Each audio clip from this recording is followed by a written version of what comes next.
we are now wrapping up the 10 GTO steps. We are in the evaluation phase of GTO, where we are evaluating outcomes, we're improving them, and we're sustaining them in the long term. GTO step 8 is about outcome evaluation. This is the role of the traditional evaluator. This is where research RCTs come in. This is very comfortable and very familiar to many people who are in research and evaluation fields, because this is where we say at the bottom line, did we get to outcomes? So we had some desired outcome we set in GTO step 2, and now we want to say, did it work in GTO step 8? If you think back to GTO step 2, we said, what will change, by when, and how will it be measured? So GTO step 8 is at this time, we looked and we measured whether or not this thing changed.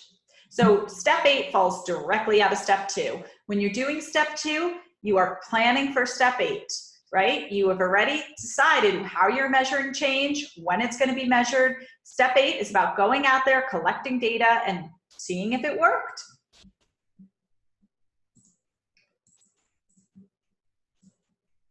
After you collect data and you see if it worked, you're either going to be cheering your success or feeling kind of bummed at your failure.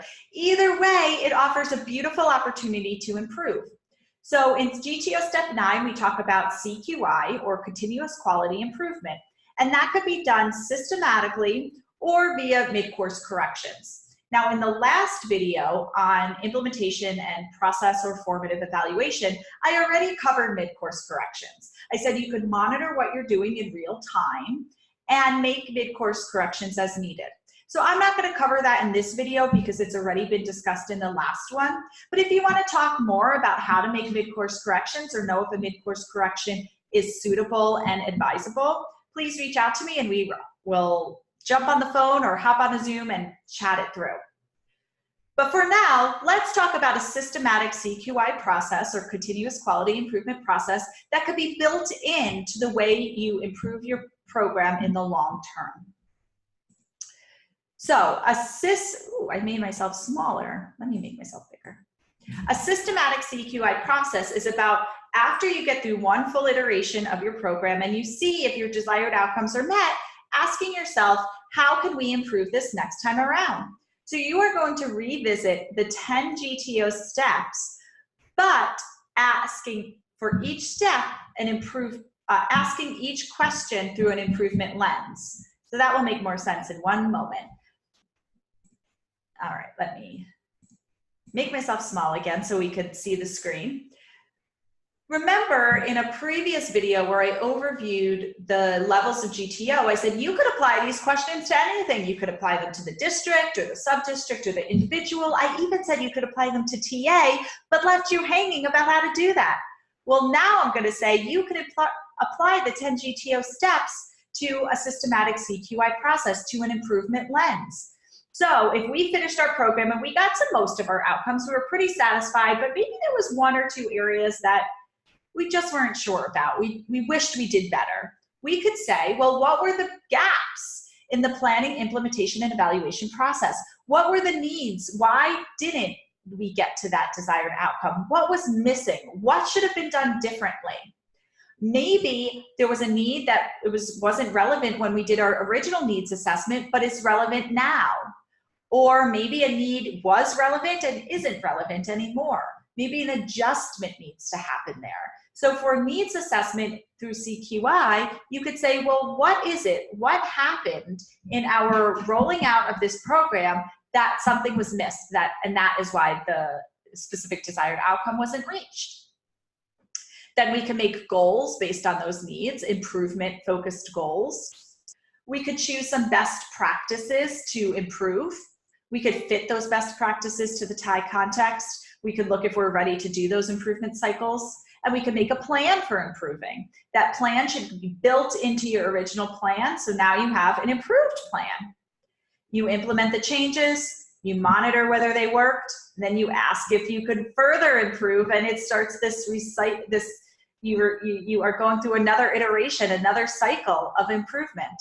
And then how could you sustain the changes if they worked? So you could take that same sort of lens and use what we call GTO thinking to think about, by asking these questions, you could find very specific ways you could improve in the long term. Then you're in the long term, so now it's time to do sustainability. And step 10 of GTO is about sustainability.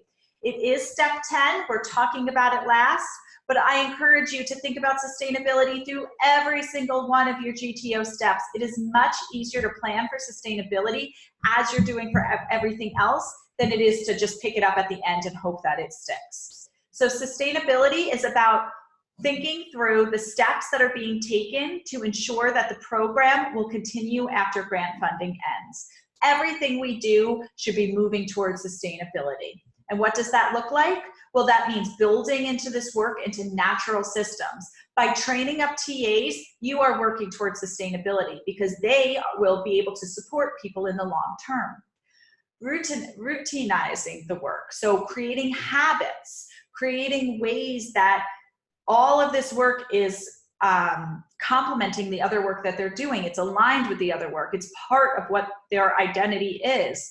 And so making that into job description, making the PA protocol into maybe job descriptions, or there's so many ways we could do sustainability. I don't want to get bogged down in details, but just thinking through how you could work to sustain the funding and capacities needed to keep this program up and running even after the funding ends.